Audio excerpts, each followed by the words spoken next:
Hi everyone, my name is Katie Lee Hornberger and I am a certified genetic counselor with 10 years of experience in assisted reproductive technology and preconception genetic counseling. And today you are tuned in to a 1-hour lecture on assisted reproductive technology and preimplantation genetic testing. So stay tuned for the outline. So the main things I'll be covering today are what is ART, what are the different types of assisted reproductive technology, or the main different types, and what is PGT, preimplantation genetic testing. So let's get into it. One fun trivia question before we get into the meat of the talk: who knows what the largest cell in the body is? It is the human egg cell, or the ovum. Let's talk a little bit about the anatomy of the human egg cell and the human sperm cell. So there's essentially two layers around the egg cell. These are follicular cells, and this is the zona pellucida.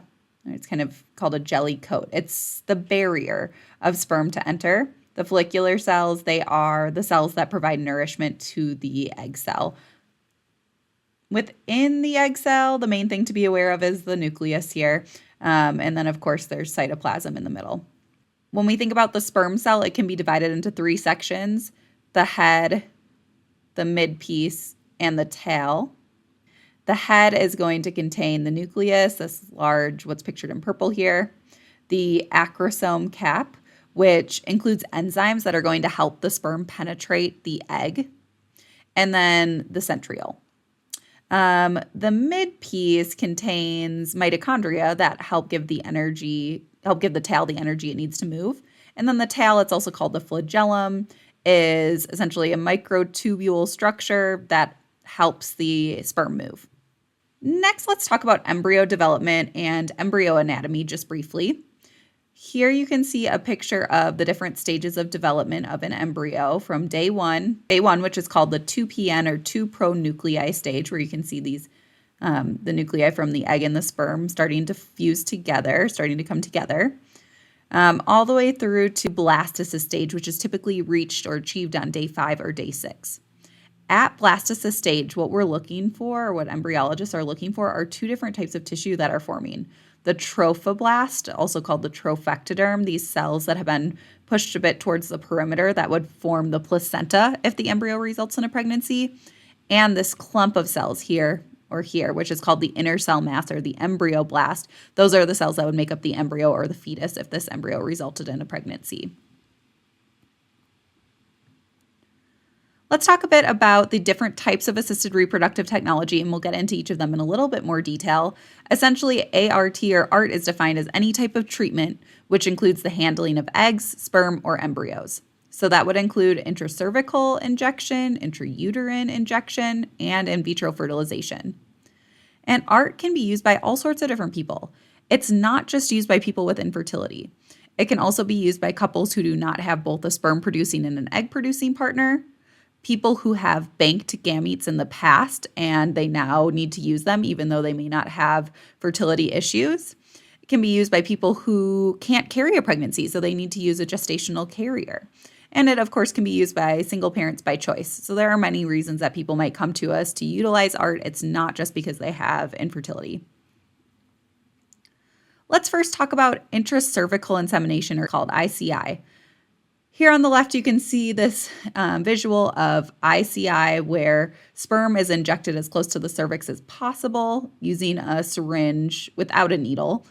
And then here, in contrast, is intrauterine injection, where you can see, or intrauterine insemination, where you can see that the sperm is put all the way into the uterus.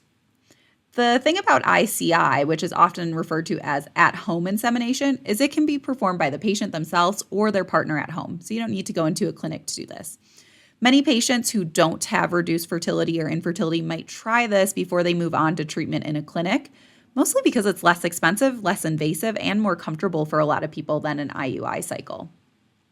The patient needs to track their ovulation so that the intracervical insemination can be done at the correct time to give them the best chances of success. I'm inserting a quick video from Fairfax Cryobank, which is a sperm bank, just to show you what it's like to receive an ICI vial at home. You'll see in this video, the person has just received the box, a shipping box, and inside of that shipping box is a small cryo tank, and they'll take it from here. So I'm ready to thaw. I'm gonna pull the cane out. Now this aluminum cane is very cold, and that's why it's good that I have these gloves on. And then I have my vial here. It's an ICI vial.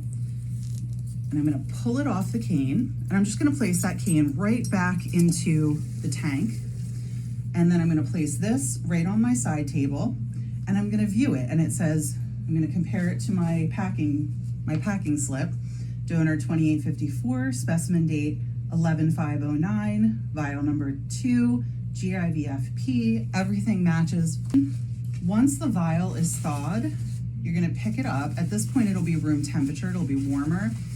And when you turn it up and down like this, you're gonna see that there's about a half a mil, there should be a half a mil of sample in here, which is a very small amount, but there are 10 million total motile cells, at least 10 million total motile cells in this little vial, and that's all you need for an insemination. But once the sample's in there, what you'll do is you're just going to, either you or your partner will insert it into the vagina, deposit the sample, and I don't push hard. I would just push slowly to deposit the sample right onto the cervix, and then you're good to go. Let's talk about intrauterine insemination, or IUI, going up the totem pole in level of invasiveness. This is usually performed at an OBGYN office or at a fertility clinic. With IUI, the timing does have to be precise to improve the chances for success, just like it must be for ICI.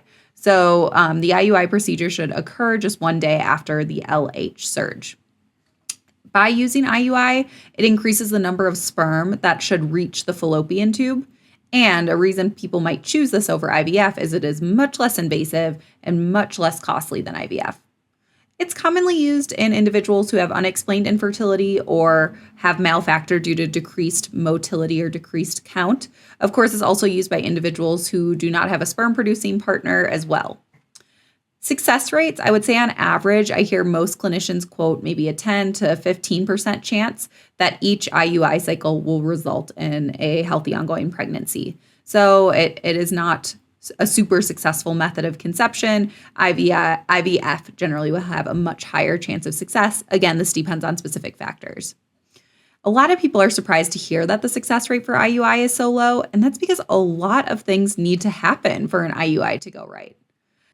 For those of you who are visual learners, I'm going to pass it off to Dr. Randy Morris from Naperville Fertility Center to explain a little bit more about IUIs and how they work. I don't have an affiliation with any of the providers or clinics that I'm showing videos from. I just think they're nice explanations to break up the talking in my presentation. So here we go. First, some basics. When a couple has intercourse, some of the sperm gets stuck in the mucus and glands of the cervical canal. Some of those sperm never make it out, but some can be released very slowly over the course of several days. This is why it is possible for a couple to become pregnant even if they have intercourse up to 5 days before ovulation.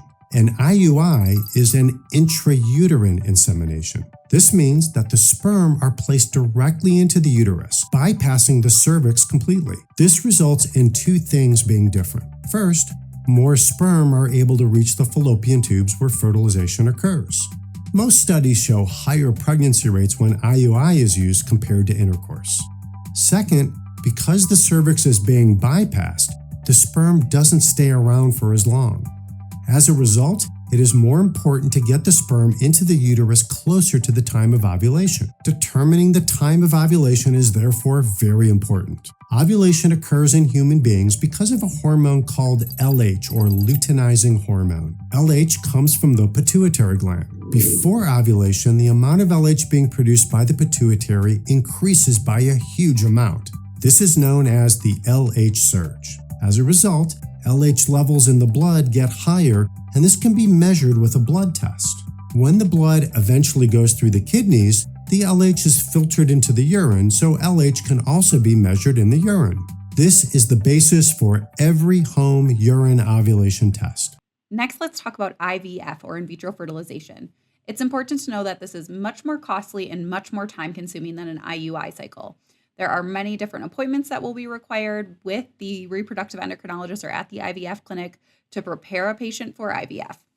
The steps that are required are going to begin with ovarian stimulation. So injectable medications are going to be used to increase the number of eggs that can be retrieved and to improve outcomes for success for a good number of embryos. Now, there is the possibility of doing a natural cycle without using all of those injectable fertility medications, but that typically results in 1 or maybe 2 eggs. So a much lower outcome. It's not typical for most patients to utilize a natural cycle. After stimulation and a trigger, it will be time for the egg retrieval. The egg retrieval is performed by the reproductive endocrinologist using an ultrasound-guided needle to collect each of those eggs out of the ovary. Once the eggs are cleaned up, or the cumulus cells are cleaned up off of the egg, fertilization occurs. And there are 2 main ways to fertilize eggs that are created, or retrieved, I should say, with an IVF cycle. One is conventional fertilization, and with conventional fertilization, or also called conventional insemination, sperm and egg are just mixed together. Sperm are added to the egg, and many sperm have the opportunity to attempt to fertilize each egg.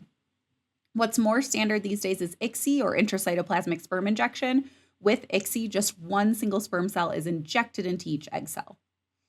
That is the preferred method, especially for any patients who are planning to utilize pre-implantation genetic testing on their embryos.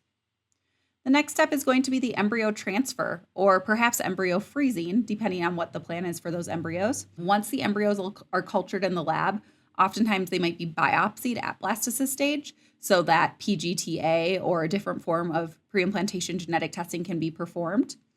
If they're biopsied for any testing, then the embryos are typically frozen, and the embryos will be frozen and stored at the clinic, while the biopsy from each of the embryos is sent off to a laboratory for testing. Once the results get back, if there are any chromosomally normal or PGT-M normal embryos to transfer, the embryos are thawed and transferred. If a patient is not doing any genetic testing, or even if they are, they likely, even if they're transferring 1 embryo fresh straight into the uterus after it's cultured, they can still freeze the remaining of their embryos to use for family building in the future. The cost of an IVF cycle and a transfer is usually around $20,000 to $40,000 per cycle, so it is very costly. Many patients are not able to create an embryo on their first IVF cycle, or a chromosomally normal embryo on their first IVF cycle. So patients might get anywhere from 0 blastocysts or 0 embryos ready for transfer to 10 plus. 10 plus is incredibly rare. It is not uncommon to get 0, 1, or 2 embryos out of this whole costly IVF cycle. Depending on what literature you look at, and depending on the specific characteristics of a patient, the chance for a baby from a single IVF cycle and transfer ranges from about 1 to 43% per cycle. The best case scenario, that 43%, those are our youngest patients. So usually patients where the person providing the egg is under the age of 30. I'm going to show a TED Ed video that is a visual representation of IVF and how it works. It's created by Dr. Nassim Asefi and Dr. Brian Levine. It's a great video, and I highly recommend finding it on YouTube and watching the rest. And if you haven't already checked out TED Ed videos, they're so fun. I love watching them with my son. So here's this.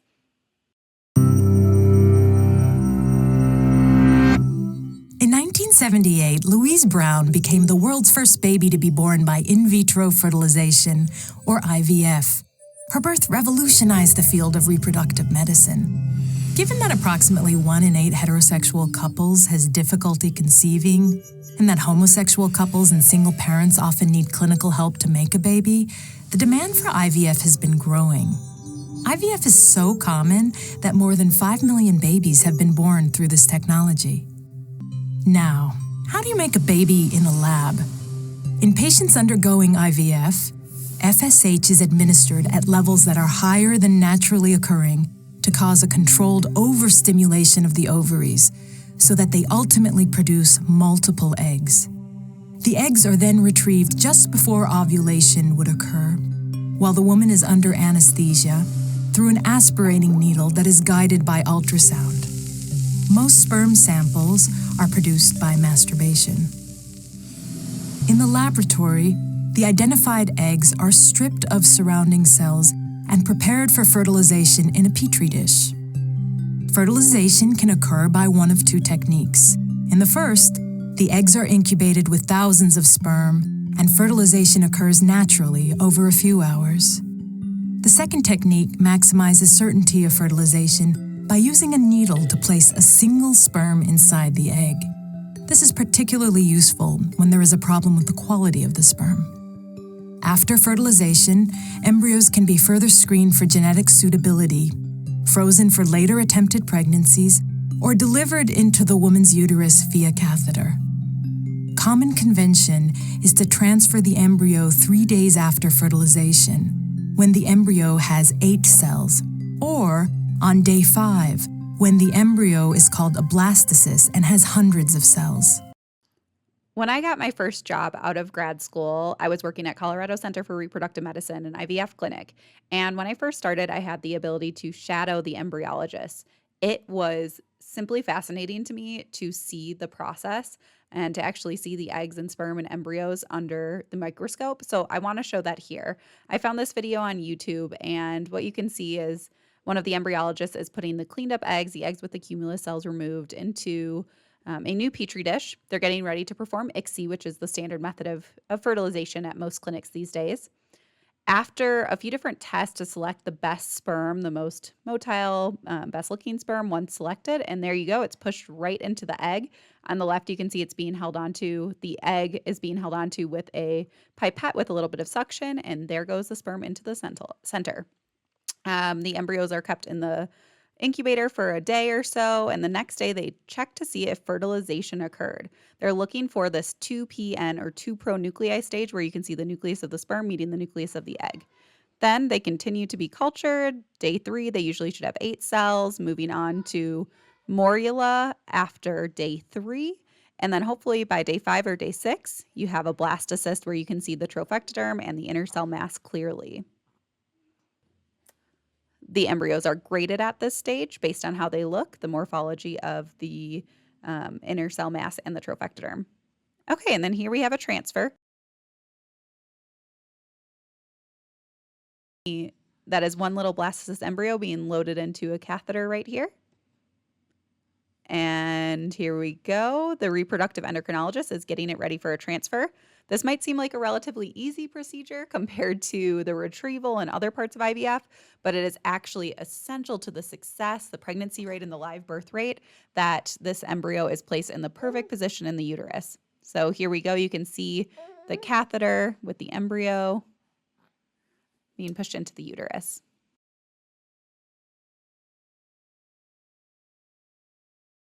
One thing I do want to point out, because those videos I showed really simplified things, is that the process for a patient undergoing an egg retrieval, an IVF cycle, an embryo transfer is not easy. There are a lot of medications that can have some really impactful side effects, and there are also a lot of visits to do monitoring ultrasounds and blood work, either to their IVF clinic or a clinic that is going to follow them until they fly or drive a long distance to go see their IVF clinic. So it can be really challenging to work, to take care of other kids or your family, and complete your normal requirements that you need to do each day when you're undergoing an IVF cycle and an embryo transfer, not just physically, mentally, emotionally, but also because it takes a lot of time. Because it's not as straightforward as one might expect, I just wanted to put up some calendars as an example that demonstrate what an egg retrieval cycle might look like and what a transfer cycle might look like, and all of the medications and all that's involved to prepare for each. I'm not going to go into details because it is never a genetic counselor's job to monitor someone on their cycles, but I just want you to know that it is a quite involved process. Now that we've covered the basics of assisted reproductive technology, so we've talked a little bit about ICI, IUI, and IVF, let's talk about what options are on the table if an individual or a couple has an increased chance to have a child with a genetic condition.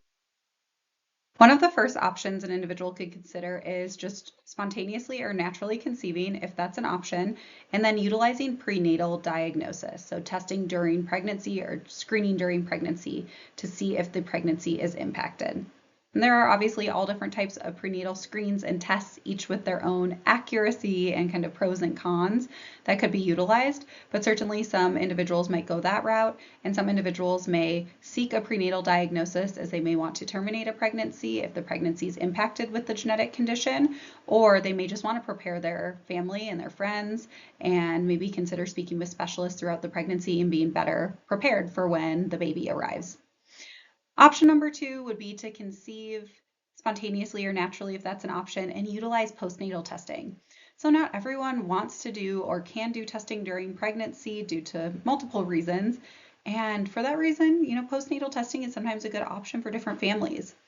If this is a condition where treatment is readily available and they find out that their pregnancy or that the baby is impacted shortly after delivery, then they could certainly pursue treatment. Option 3 is to avoid pregnancy, and sometimes avoiding pregnancy looks like remaining child-free or childless, or with the same size family that was already built, or that might look like pursuing different options like adoption. And then lastly, option 4 is where we'll probably spend the bulk of our time in discussion today. A couple or an individual could significantly reduce the chance for a condition in their child by utilizing assisted reproductive technology. And that could look like using donor egg or donor sperm or donor embryo to reduce the chance for that specific genetic condition, depending on the inheritance. Or it could look like utilizing preimplantation genetic testing for a monogenic disease to reduce the chance for that condition. As we discuss the different options, I will show some example reports and this pedigree. This is a completely made up family, but I do want you to know that it is very similar to many families I have seen while working in the IVF clinic and working at the PGT laboratory as well. Let's pretend we are ART genetic counselors. We work at an IVF clinic and a couple presents to us. They show up on our schedule for an appointment. We learn that their names are Tyrese and Meredith Chen. They are 39 and 40 years old, and they are both carriers of spinal muscular atrophy. You take a family history from the couple and you learn that they had a daughter named Molly who passed away from spinal muscular atrophy. She was the first person diagnosed with spinal muscular atrophy in the family. And it was after her diagnosis at 7 months that Tyrese and Meredith had testing and found out that they were carriers of SMA. Unfortunately, Molly passed away when she was 7. Since then, the couple had a son named Jarrett. They did testing on him with amniocentesis, and they found out that he was a carrier of SMA. He's doing well at 4 years old. They had another pregnancy. That pregnancy was in 2018, and unfortunately, that baby was found to be affected with SMA. The couple decided to terminate that pregnancy at 18 weeks after getting the amniocentesis results that confirmed that Junior was affected. They are still hoping to grow their family, so they have had another pregnancy in 2021. That pregnancy unfortunately resulted in a 9-week miscarriage or spontaneous abortion, which I abbreviate as SAB. The couple shares with you that after a few months after their miscarriage in May of 2021, they started trying to conceive again and that they have not been able to fall pregnant again. And it's been almost a year of trying, or I should say 9 months or so of trying. They desperately want to have another child to add to their family, and they also want to reduce the risk to have a child with SMA. They tell you that they can't go through that again, and the reason that they're seeking fertility treatment is, one, to reduce the risk of SMA, but also because they have been trying to conceive and they've never struggled for 9+ months to get pregnant, and Meredith suspects it's because of her age. So they're interested in utilizing assisted reproductive technology to improve the chances of conceiving and also to reduce the risk of SMA. And they want to know what their options are and what it will look like. While you're speaking with them, they provide you with their genetic testing results. You can see Tyrese's here on the left. He's a carrier of 3 conditions: GJB2-related non-syndromic hearing loss, spinal muscular atrophy, got 1 copy of the SMN1 gene, and alpha thalassemia. He's a silent carrier. And then Meredith here, she is a carrier of just 1 condition out of the 175 she was tested for. She's a carrier of spinal muscular atrophy. After taking the family history and reviewing the carrier screening results, you're ready to discuss different options with the couple. Now, if Meredith and Tyrese were my patients, I may not go into all of the detail that I'm about to go into about each of their different options to reduce their risk of having a child affected similarly to their first daughter, Molly. But for the sake of this example, we're going to dive into each of them. The first example is to conceive, whether it be naturally or utilizing ART, and utilize prenatal diagnosis or prenatal screening to determine whether the pregnancy, the fetus, is at an increased risk to be affected, and then to make medical management decisions based upon that information, perhaps to consider terminating the pregnancy or to seek options such as seeing specialists, planning to deliver at a hospital that's more equipped to handle a baby if necessary. Classically, the two options for prenatal diagnosis are CVS chorionic villus sampling and amniocentesis. These are both invasive tests where a needle is inserted into the pregnant person's abdomen, typically with CVS. Sometimes it can be done transcervically. And a sample of tissue is collected, and that tissue is tested for the specific pathogenic mutations or the specific disease of interest. CVS is available earlier at 11 to 13 weeks gestation, where amniocentesis typically becomes available at about 15 weeks gestation and beyond. CVS is, of course, testing a sample of the chorionic villi, where amniocentesis is getting a sample of amniotic fluid, which contains skin cells from the fetus. Both have a very good accuracy of greater than 99%. However, CVS can have some limitations when it comes to testing for chromosome imbalances, just because the placental tissue can differ from the fetal tissue. Now, the other option that I've included here is NIPT, or non-invasive prenatal testing. The use of NIPT has increased drastically the last 5 years. And most recently, a couple of laboratories, or I should say more than a couple of laboratories, have come out with NIPT for single gene diseases. SMA is one of the conditions that NIPT can test for. The benefits of NIPT would be that it is available, that it can be done at usually just 10 weeks of pregnancy, 10 weeks gestation, giving a patient information earlier, and that it does not require an invasive procedure. It is just a blood draw. That being said, accuracy is definitely going to vary, and with NIPT for chromosome imbalances, providers know that that should be treated as a screening tool and should always be confirmed with prenatal diagnostic testing. Medical management decisions such as having a termination or an abortion of an affected pregnancy should never be made based on NIPT for chromosome imbalances. Now, this is an area that's really rapidly evolving for single gene diseases, and I would just want patients to know whether or not it's available for the specific condition that they're concerned about. Now, we know Meredith and Tyrese are already familiar with amniocentesis, as they've had that procedure done on 2 previous pregnancies. So I wouldn't go into it in detail with them. But for all of you future genetic counselors, it's important to stay on top of literature regarding NIPT if you are going to be doing this type of counseling, and if it's available for a specific single gene disease or not. And then to know the ins and outs of how to explain CVS and amniocentesis.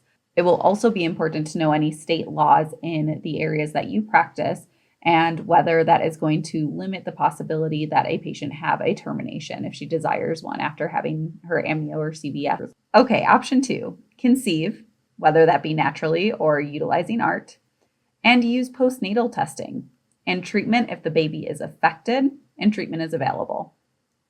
Now for SMA, I believe about 7 years ago, treatment called Spinraza became available that can significantly improve outcomes of individuals who are affected with SMA. So it is very important to at least have an idea of what conditions might have treatments available or on the horizon, or any exciting clinical trials. And while I know I cannot be an expert in every single gene disease I counsel on or see a patient who has that in their family, it is really important that I know where to refer patients who might want to learn more about this, and that I can get them the right contacts to learn more about treatment for the disease of interest in their family. So, of course, every single patient has the right to decline any testing in pregnancy, such as NIPT, CVS, or amniocentesis. That is always a choice that a patient can make. What they could choose to do instead is to have their baby tested when they're born to determine whether they're affected or unaffected. Or, depending on the condition, whether it's childhood onset, teen year onset, adult onset, the testing could be delayed until later in childhood or adulthood, or depending on what that patient themselves, the child of the patient desires, it could be deferred completely. Now, if an individual is tested and they are found to be affected with the condition and treatment or clinical trials are available, the family should be informed.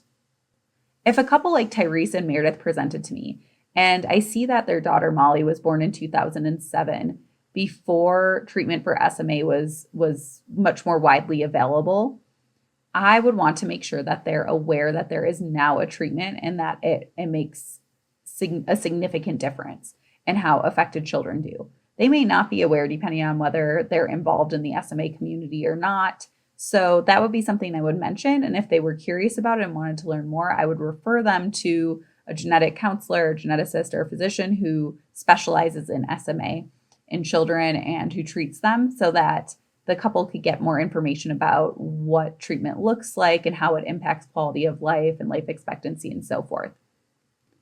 As carrier screening continues to expand to include milder and milder conditions, things like non-syndromic hearing loss, non-classic congenital adrenal hyperplasia, I think it is very important to be aware of this option that was not in your textbook, to conceive and utilize postnatal testing and consider treatment if necessary and available, because not everyone is going to fall into those other three options. There are many people who will be comfortable, depending on the condition and their worldview, conceiving a child with some of these diseases. The next possibility is to avoid pregnancy. So a couple or a patient may decide to remain child-free or childless, or if they already have a child or children, to stop building or adding to their family despite their desire to, or they may consider adding to their family through adoption. You might think there's not much to add regarding this option, that it's pretty straightforward, just don't conceive, either remain child-free, stop building your family, or adopt. But there is, and this is not something that I ever learned about in grad school, because I personally have been interested in foster care and adoption since I was a child. I have done a lot of research on it in my own time and through getting foster care certification with my partner. I think it is really important that us genetic counselors have a little bit of an idea about some of the issues surrounding adoption and foster care, so we can be more sensitive about the way we discuss it and just be aware of what the lived experience is like for people who've gone through adoption or foster care. It's common for people to offer advice to individuals who have infertility and say things like, well, why don't you just adopt? Why don't you try foster care? That's a cheaper version of adoption. And the huge problem with that is that adoption and foster care, they are about the child. It's about finding a family, a loving family or home to take care of a child. It's not about finding a baby for a family or finding a child for a family.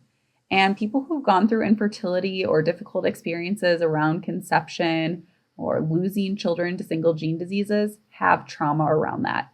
And their trauma needs to be healed before they can help a child who is almost certain to experience some level of trauma due to being raised by a different family.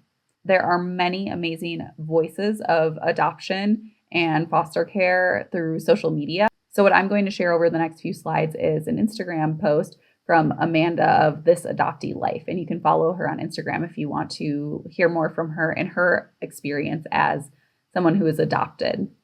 She writes, hoping to adopt, please read. What is the reason you are thinking you want to adopt? If it's to give a child in need of a family a loving home, be aware that international adoption is ridden with corruption as well as unethical and illegal ways to make children adoptable. If you are thinking about infant adoption, please be aware that many expectant mothers are coerced by family, by adoption agencies, and by society to go the route of adoption. Many women simply lack a bit of support, and they would be able to keep their baby, which is where the baby belongs, with the mother. Look into family preservation. Are you thinking of helping a child who's currently in the foster system? If so, there are options such as legal guardianship that I would suggest you look into, where the legal ties are not cut to the child's family. Once the child is old enough to decide if they want to join your family by adoption, then you can revisit the idea of adopting. But please make sure you're not going for a permanent solution to a temporary problem, which is sometimes the case with adoption. This is not even touching on the trauma for the child who loses their mother. Age and reason is irrelevant in terms of effects on the child. So, if in the end you do decide to adopt, make sure you have read up on early childhood trauma, that you know what coming out of the fog as an adoptee is. Make sure that you are truly able to put yourself aside and hold space for the adoptee child, as he or she may one day question adoption as a concept and practice, as well as your part in it. As Amanda brings up, there are ethical concerns with international adoption, adoption within our country, foster to adopt, and so forth. And her Instagram account, as well as her website, her blog, are really great places to learn more about those. While I wouldn't necessarily use information like this to discourage a patient from pursuing adoption or building their family a different way, it is really helpful as a genetic counselor to understand how complicated things can be for a child who is going through foster care or who is being adopted, and to understand the lasting impacts. And that when I'm talking with patients who are exploring in their mind, well, we're thinking about IVF, but we're also open to adoption, that I'm better equipped to discuss some of the challenges that can come along with adoption and the trauma that can come along with adoption, just like I can do so with IVF or with other options for patients who are at risk of having an affected child. Okay, moving on to possibility 4A, which is to significantly reduce the risk for disease in offspring using assisted reproductive technology. And there were two different options for 4. One was 4A, gamete donors or embryo donation, and 4B, utilizing PGT-M. So let's talk about gamete donors and embryo donation. With donor eggs or donor oocytes, there are a few different options, and you'll see the same is true for donor sperm and donor embryos. Egg donors can provide fresh or frozen eggs. So what that means is that a couple or a patient could select an egg donor that they're interested in, and that donor could go through a cycle, and the eggs could be fertilized with the patient's sperm or with the sperm donor of choice immediately.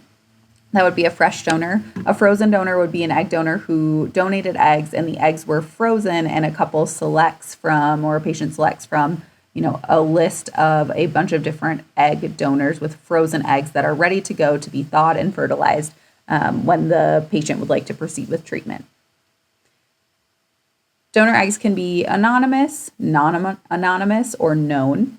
So anonymous would mean the idea is that the recipient and the future offspring would never know who the donor is. Now, this isn't really a possibility anymore with how cheap and readily available testing like 23andMe and Ancestry are, and the fact that pretty much anyone can use DNA testing to find, if not their egg or sperm donor, an egg or sperm donor's relative, and to narrow it down from there. But anonymous generally means that the person utilizing that donor gamete is not going to get any information that would personally identify the donor at any time from the bank or from the place that they're purchasing that gamete from.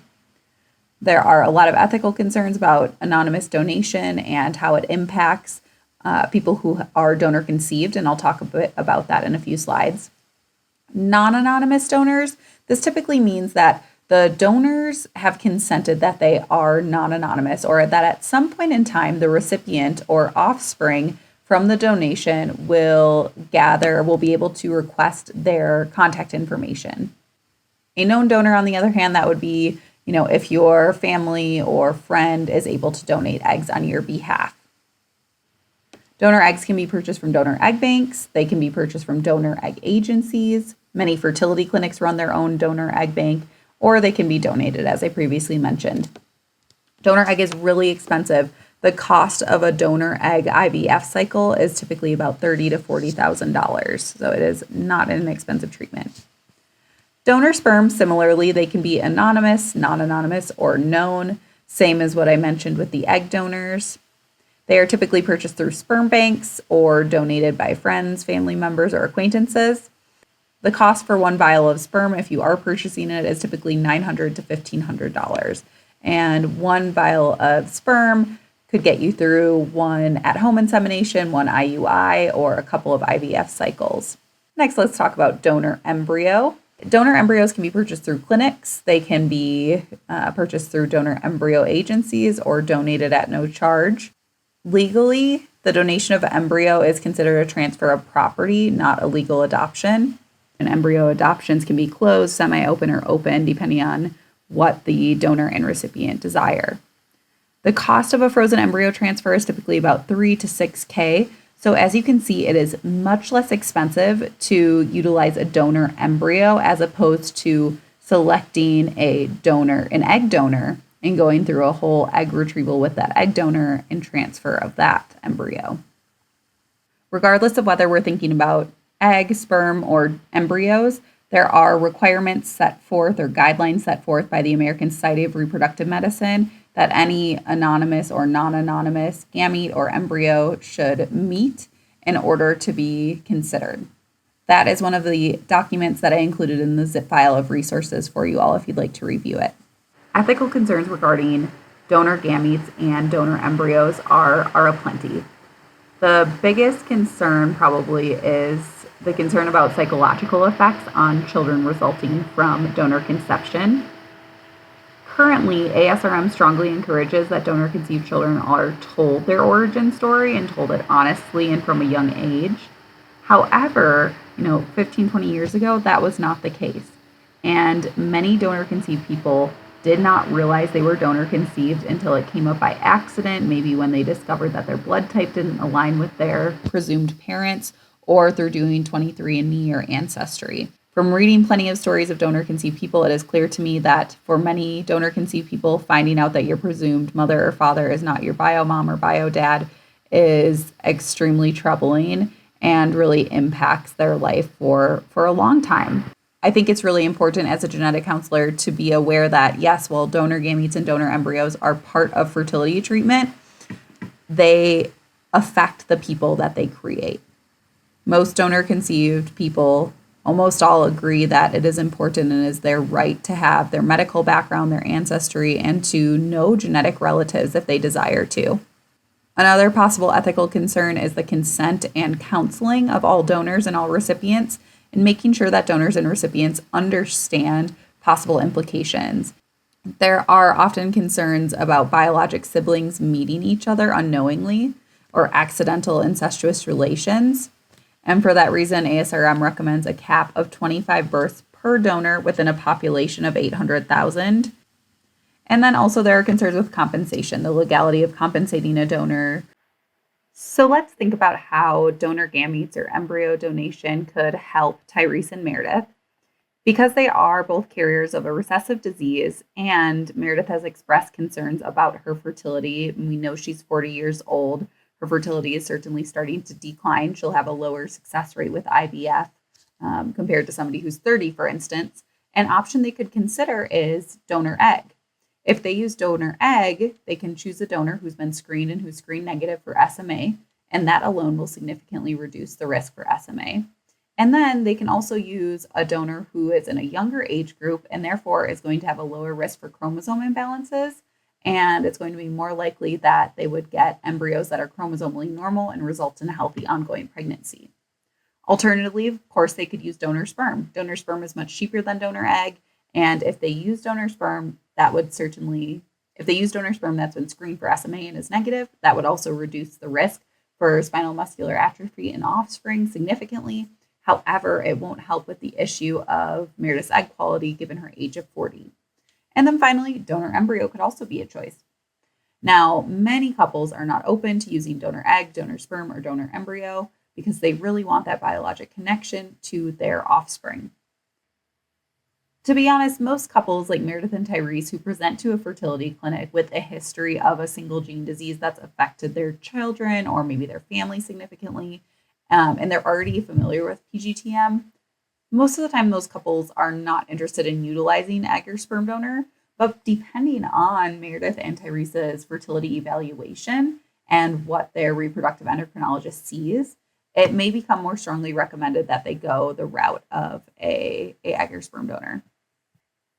And here we go onto the final option, which is utilizing pre-implantation genetic testing to reduce the risks of an affected offspring. Pre-implantation genetic testing, or PGT, is the analysis of the genetic composition of an embryo produced by IVF prior to implanting that embryo into the uterus. And there are many different types of PGT. There's PGT-A, pre-implantation genetic testing for aneuploidy, PGT-M, pre-implantation genetic testing for a monogenic disease or a single gene disease, PGT-SR, pre-implantation genetic testing for structural rearrangement. So this testing is available if the egg source or sperm source has a translocation or an inversion. And then PGT-P, pre-implantation genetic testing for polygenic disorders. And then lastly, there is non-invasive pre-implantation genetic testing. Let's disregard the non-invasive form of PGT for this moment and think about the more standard PGT that is utilized on an embryo biopsy. In order to get that biopsy, embryos are typically cultured or grown in the IVF lab until they're day 5 or day 6, their blastocyst stage. And that's when a biopsy of, about 3 to 8 cells or so out of this 100 to 200 cell blastocyst embryo can be removed. And that sample is going to come from the trophectoderm, the part of the embryo that will eventually form the placental tissue if that embryo results in a pregnancy. So that sample is needed in order to run PGT-A, PGT-M, PGT-SR, or PGT-P. Let's start off our conversation regarding PGT with PGT-M, or the preimplantation testing for monogenic diseases. This test was previously called PGD, or preimplantation genetic diagnosis, and it is a technology that's used to test an embryo biopsy for a single gene disease. It is essential that the disease-causing mutation is known. If the cause of a disease is not known, PGT-M cannot be offered. Direct mutation analysis, like what would be utilized with CVS or amniocentesis when you go looking for the parental pathogenic mutation, is not sufficient with PGT-M. You cannot rely on direct mutation analysis for PGT-M, and I'll get to that reason in a little bit. So in addition to direct mutation analysis, or sometimes instead of, linkage is used. Linkage sometimes is referred to as DNA fingerprinting, and that is completed to improve the accuracy. If we relied on direct mutation analysis alone with such a tiny sample like what we get from an embryo biopsy, the accuracy could be very poor in certain settings. And if a pregnancy is achieved using a PGT-M screened embryo, prenatal diagnosis is recommended to confirm that the pregnancy is not affected. Prenatal diagnosis does have a higher accuracy than PGT-M. I want to explain just briefly how linkage analysis works to help you better understand how complicated PGT-M is. PGT-M setup, or sometimes it's referred to as probe development, is custom designed for every single family who comes through a laboratory's door for PGT-M. Even though most labs have tested embryos for SMA or cystic fibrosis hundreds of times, the linkage analysis is still custom every single time. And the way that linkage works is that the lab is going to analyze single nucleotide polymorphisms, or SNPs, that surround the variant of interest. And those are called linked markers. They're going to be evaluated. So depending on the disease and the mutation that a laboratory knows is in the egg source and or sperm source, they're going to locate SNPs that live on each side of that variant of interest. In order to offer PGT-M, a family must have enough unique linked markers surrounding the variant of interest. Many patients who go through PGT-M setup or probe development are shocked to learn how complicated it is. So, for example, in the case of Tyrese and Meredith, they've had a pregnancy and a child diagnosed with SMA. And they knew that it didn't require any setup in advance. It was simply a test that was ordered on their child, on their daughter Molly, based on her symptoms, and then a test that was done on amniocentesis and came back pretty quickly in just a week or so without any setup being required. So oftentimes they're really surprised to hear that in order to design the PGT-M probe, we need samples, or the lab needs samples from family members to complete the linkage analysis. The lab will utilize the samples from the family members to study different SNPs and determine which markers are inherited with the pathogenic variant and which are inherited with the unaffected copy of the gene. If I was the genetic counselor working at the PGT-M lab to help Tyrese and Meredith, I would likely ask for samples from Tyrese and Meredith and either Tyrese and Meredith's parents, or a sample from one of Tyrese and Meredith's affected pregnancies or affected children. Tyrese and Meredith shared with me that their parents aren't available, but they did have DNA banked from Molly. So I coordinate with the storage facility to have some of Molly's DNA sent over to us so that we can utilize that at the PGT-M laboratory. Next, the PGT-M lab is going to study some SNPs that surround the variant of interest. To make things a little easier to see, I'm just going to label the different alleles as different letters in lowercase and capital. Because we know Molly is affected with SMA and Tyrese is a carrier of SMA, any SNPs that Tyrese and Molly share that Meredith does not have must travel with Tyrese's SMA mutation. So here, if we take a look at the different SNPs that were identified in Molly and Tyrese, we can see that they share lowercase b, capital A, lowercase d, and e. So those SNPs travel along, they are the linked markers to the SMN1 deletion that Molly inherited from Tyrese. After analyzing the SNPs, we can now make a partial map here of what's going on. We see the shared or linked markers between Tyrese and Molly, and we also see the markers that travel on the other allele that Tyrese carries. And then we'll do the same thing with Meredith. Using a DNA sample from Meredith and the stored DNA sample from Molly, the lab can compare what SNPs both Meredith and Molly share that Tyrese does not have. And those would be the linked markers, the markers that travel on Meredith's copy of chromosome 5 that has the SMN1 deletion. That would be capital G, capital I, lowercase f, and lowercase j. And then the other SNPs are the SNPs that travel on Meredith's unaffected copy of the SMN1 gene. Now we can put together the puzzle almost completely, and we can see the linked markers that Meredith and Molly share.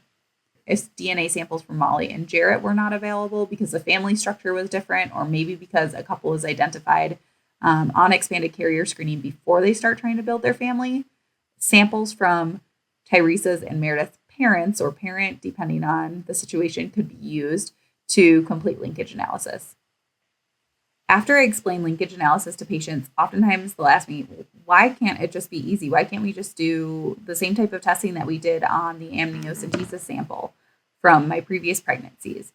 And the reason is ADO, or allele dropout. So if we fast forward to the stage of PGT-M where the lab receives the embryo biopsies from the couple and starts testing those embryo samples, that's where we can run into a problem.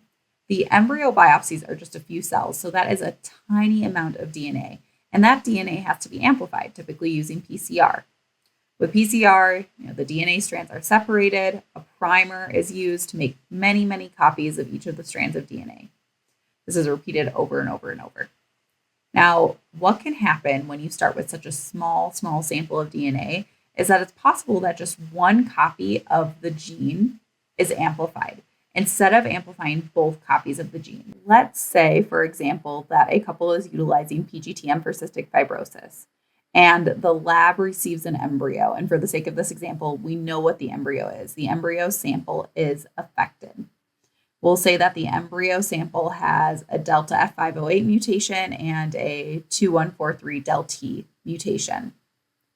Now, if only one copy of the gene of interest is amplified, and we were relying on direct mutation analysis alone, what could happen is only the delta F508 deletion is amplified, and we only see that. We don't see a second mutation, and we assume that the embryo sample is just represents a carrier. This could lead to a total misrepresentation. We could assume that the embryo is just a carrier and unaffected, and it could be recommended for transfer if we only relied on direct mutation analysis. And that's why linkage analysis is used for PGT-M. That way we have, 8, 9, or 10 linked markers flanking that gene of interest that can confirm what alleles the embryo inherited and give us a much higher level of accuracy than direct analysis alone could, or targeted analysis alone could. Importantly, there are a lot of limitations with PGT-M. The biggest one to know is that we have to know the disease-causing mutation in order to utilize PGT-M. PGT-M is not a way to just go looking for something for the first time. The accuracy is less than 100%. Usually it's quoted around 98%, but it can depend on how successful linkage is. A very common misconception among a lot of patients, unfortunately, is that PGT-M can correct mutations. That's not the case. Unfortunately, PGT-M is only used to identify whether each embryo has inherited a mutation or mutations.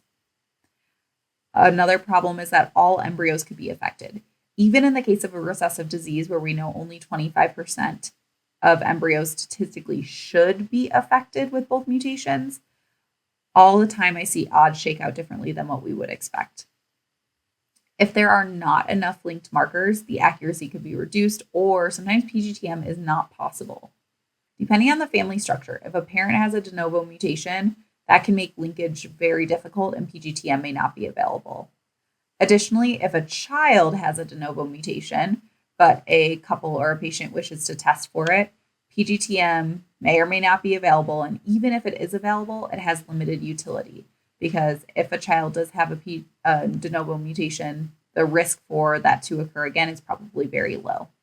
And then one more specific limitation that is specific to trinucleotide repeat diseases, for example, Fragile X syndrome, is that PGT-M cannot determine the number of repeats in an embryo sample.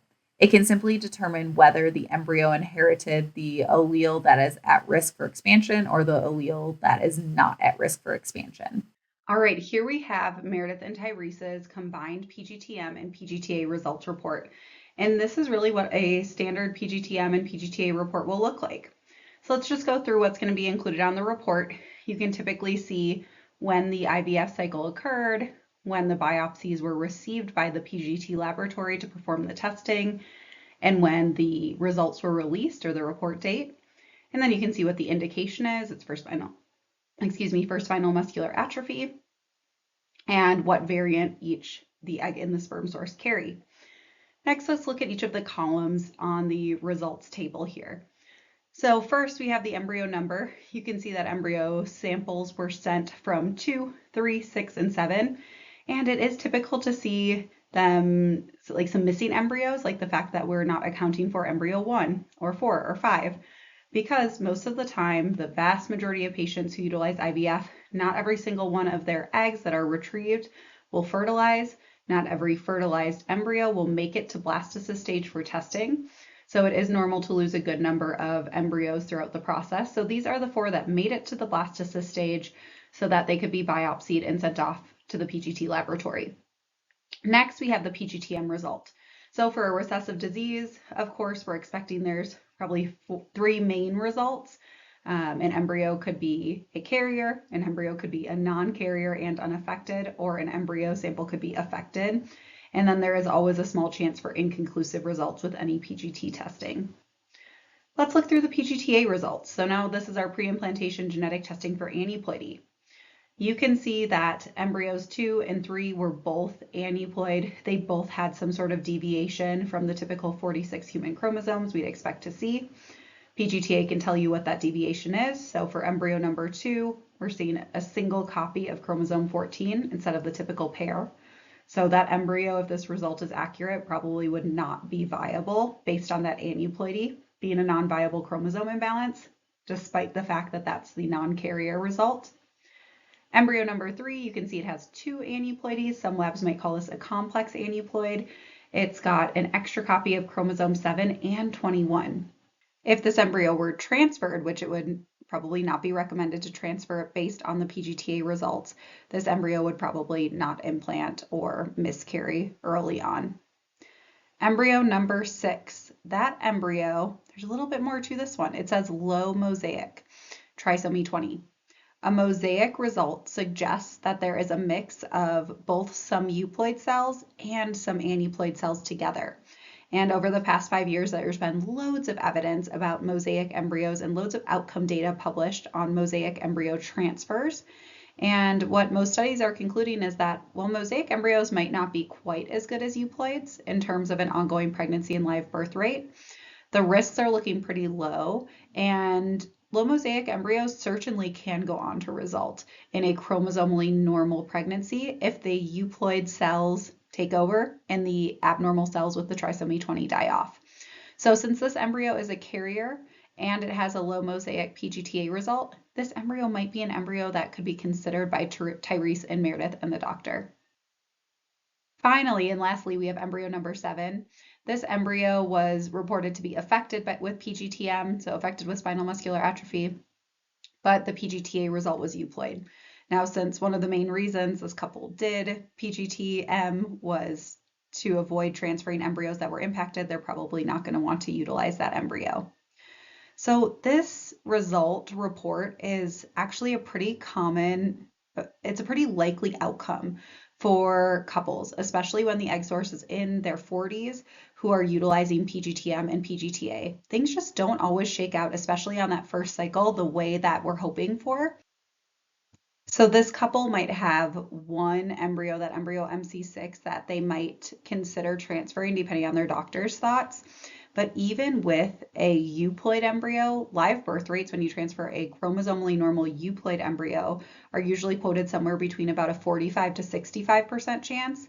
And the chance for a ongoing pregnancy or live birth with a mosaic might be closer to 40 to 50% chance.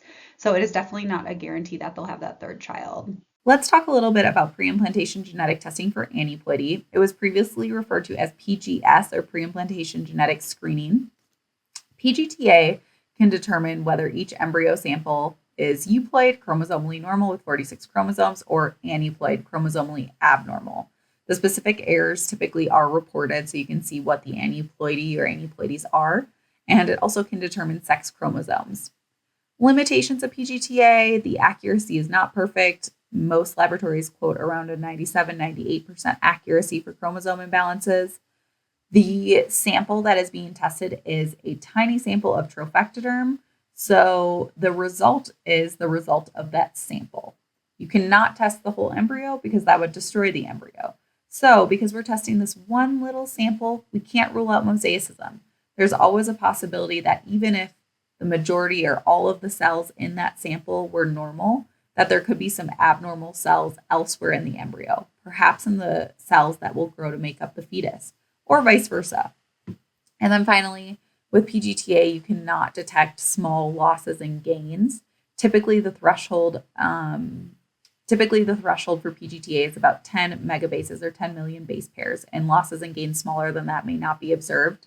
And because it is not making a karyotype or a picture of the chromosomes, you cannot see any structural changes utilizing PGT-A. Now, PGT-A is not without controversy. Depending on the provider or the clinic that you go to or speak to as a patient, you could hear very different opinions about PGT-A. One of the big questions about PGT-A is, does the biopsy required for PGT-A impact the quality or the chance for live birth? And that's an area that's still debated. Another big question is, how much does PGT-A really improve the chances for a healthy live-born baby? That's also debated. Well, over the past 3 or 4 years, mosaicism has been a very hot topic in the world of PGT-A. It's estimated that depending on the lab that does the testing, 5 to 20% of embryo samples are found to be mosaic. The problem is we've only been able to detect mosaicism in embryo samples for the past 6 or 7 years. And we are still just beginning to understand the possible outcomes when you transfer mosaic embryos. Though what we're seeing is that embryos that are low mosaic or have a smaller portion of abnormal cells compared to normal cells do have a pretty good chance of resulting in ongoing pregnancies, and that the risk for an adverse outcome is probably pretty low. But there's still a lot to learn. For that reason, many clinics are not willing to transfer mosaic embryos, and some clinics don't even disclose mosaic results to their patients. I think this graph is really helpful to look at, and you might be surprised to see what the aneuploidy rates are related to maternal age. This is data from iGenomics. You can see that for women under the age of 35, about 41% of the embryos that are tested come back chromosomally abnormal. By the age of 38 to 40, about 62% of the embryo samples come back abnormal. And by age 43 to 44 for the egg source, only 24% of the embryo samples are returned as euploid. During my time at iGenomics, I counseled thousands of couples on their PGT-A results, and a lot of patients were shocked about this. So it's really important that patients have pre-test counseling, that they're aware of these aneuploidy rates prior to undergoing PGT-A and their IVF cycle. Now, briefly, I just want to touch on some other types of PGT. PGT-P, or preimplantation genetic testing for polygenic diseases, is a relatively new form of PGT, and it's pretty hotly debated. It's only offered by a couple of labs, and it might include testing for conditions like schizophrenia, diabetes, heart disease. The way that it works is by using polygenic risk scores. And I could do a whole 5-hour talk on PGT-P, so if you want to learn more about it, you can check out some of my YouTube videos that I've recorded about PGT-P. And then a more standard type of PGT is PGT-SR, pre-implantation genetic testing for structural rearrangements. This is recommended if a gamete source has a translocation or an inversion, and it just has better resolution, so it can detect smaller losses or gains than standard PGT-A. And of course, those smaller losses and gains could occur depending on the size and location of a translocation and inversion. I wanted to include a couple of resources for any of you who are interested in learning more about reproductive medicine or specializing as an ART genetic counselor. These are some really nice free websites and resources to check out if you want to keep learning more. And then finally, here are my references. Thank you all so much for listening, and I'm looking forward to seeing you at discussion.